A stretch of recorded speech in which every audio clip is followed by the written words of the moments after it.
So which running backs will probably not end up on any of my teams this season for 2024 fantasy football? This is the Fantasy Sports Boss. If you're not already a subscriber to the channel, what are you waiting for? Hit that subscribe button.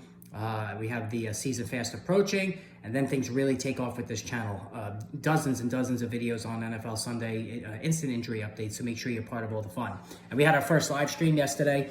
A little bit of a rough debut with the lighting falling. If anybody saw that, that was unscripted, obviously. But hey, that's what happens when you do live streams. But anyway, the live streams are going to become a staple every week going forward, so make sure you're part of that as well. You can jump on, ask me any question you want, and I can help you out with your teams as well. So hit that subscribe button. Now, as far as the running backs are concerned for 2024 fantasy football, and listen, we all have these habits of avoiding certain players, and certain players just will not end up on my team due to my perception of them being overdrafted, not liking the system that they're in, competition for touches, all those things. So I'm going to share with you those players that are not going to end up on any of my teams, especially at their current ADP. And leading off the way, and this is going to be no surprise, is Jonathan Taylor. I've talked about this ad nauseum this season. Anthony Richardson at quarterback is bad news for Jonathan Taylor, who's coming off 2 injury-marred seasons, heavy workloads going back to college. So I think he's going to be an early erosion decline player in the NFL, and perhaps already maybe starting to see that with the injuries the last couple of seasons. Around the goal line, running quarterbacks like to keep it and take it in themselves, so that's going to cap Taylor's touchdown upside and also receptions. Like, he's not a PPR-friendly running back. I know he can catch the ball, but with, again, a mobile quarterback, and we've seen this constantly with Jalen Hurts and Lamar Jackson and Anthony Richardson now, they don't throw underneath their running backs. So Jonathan Taylor, to me, at that 1-2 turn is an absolute no-go. Kyra Williams, listen, even going back to the end of last season, I've been consistently saying I am avoiding Kyra Williams this season. He is grossly overpriced as a second-round pick. It's come down from the first round after Blake Corum was drafted, but it wouldn't shock me in the least if Blake Corum has more fantasy points than Kyra Williams does this season. Kyra Williams can't stay healthy for an entire season. He's a smaller back. He should have a touch cap because he's a smaller back. And Sean McVay has spoken incessantly about the value that he thinks Blake Corum is going to bring to this offense, and Corum could actually be the goal line back as well. That's potentially bad news when you combine injury potential and seeding of touches and possibly goal line work. So I'm out on Kyra Williams. Devin Achane. Listen, I have no problem with the guy's explosive ability. He reminds me of Jamal Charles. Anybody who remembers Jamal Charles back in the Kansas City days. And Charles was a guy who excelled despite not having, the consistent 20-plus touches a week that other backs during that time period had.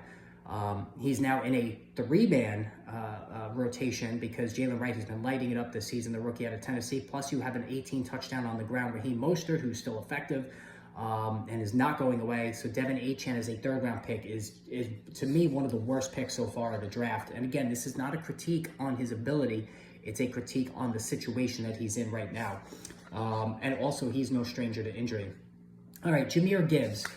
This one is settled now into the 2nd round given the hamstring injury. He's expected to be ready for week 1, but even when he was going as a fully healthy late 1st-round pick, David Montgomery is still there, and he rushed for 13 touchdowns last season. They love this system, having 2 running backs who are going to split carries, potentially 50-50. Even if it's 60-40 Gibbs, you're going to use a 2nd-round pick on a guy who doesn't even have upwards of 75% touch equity in this backfield? No way, absolutely not. So again, it's all about the touch upside and the who else is involved in the offense. And David Montgomery is a really good back who's going to be a factor throughout the course of the season.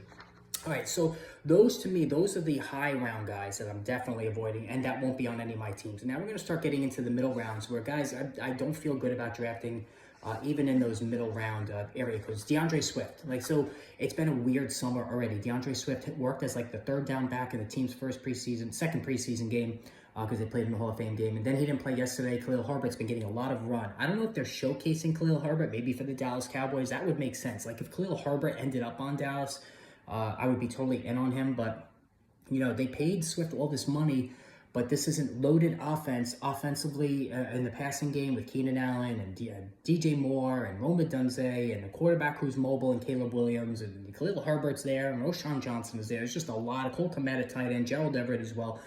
there are so many moving parts in this offense. So DeAndre Swift, I don't think is going to touch the ball enough for me to make me want to draft him. Zach Moss, I think Chase Brown's going to be the guy eventually. Like, Zach Moss is a nice player, but give me Chase Brown a couple of rounds after Zach Moss based on his upside.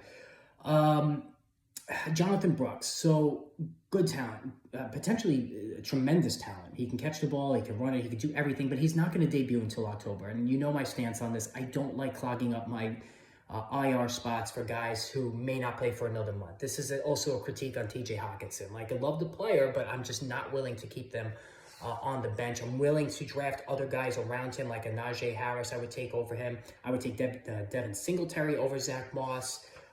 Brian Robinson Jr. over Zach Moss. So I just don't think that's, excuse me, Jonathan Brooks. I said Zach Moss. Well, I would take those guys over Zach Moss as well. You know, Jonathan Brooks, I'm not waiting for him. And those guys I just mentioned, I would take all of them over Jonathan Brooks as well. Nick Chubb, same thing. He's not going to come back until the end of the month. He had a really, really serious knee injury, multiple tears. We saw Breece Hall he was babied early last season. Saquon, when he came back from a torn ACL, Saquon Barkley wasn't good his first year back from a torn ACL. So Nick Chubb, who still doesn't catch the football, great career. I salute him, but I'm completely out. And I've always been out on him anyway. So yeah, that's pretty much it as far as guys that are going to be going in early to middle rounds. Let me know which guys are full stop avoids for you as well. Post in the comments below. And also, guys, hit that subscribe button if you're new to this channel. We will chat soon.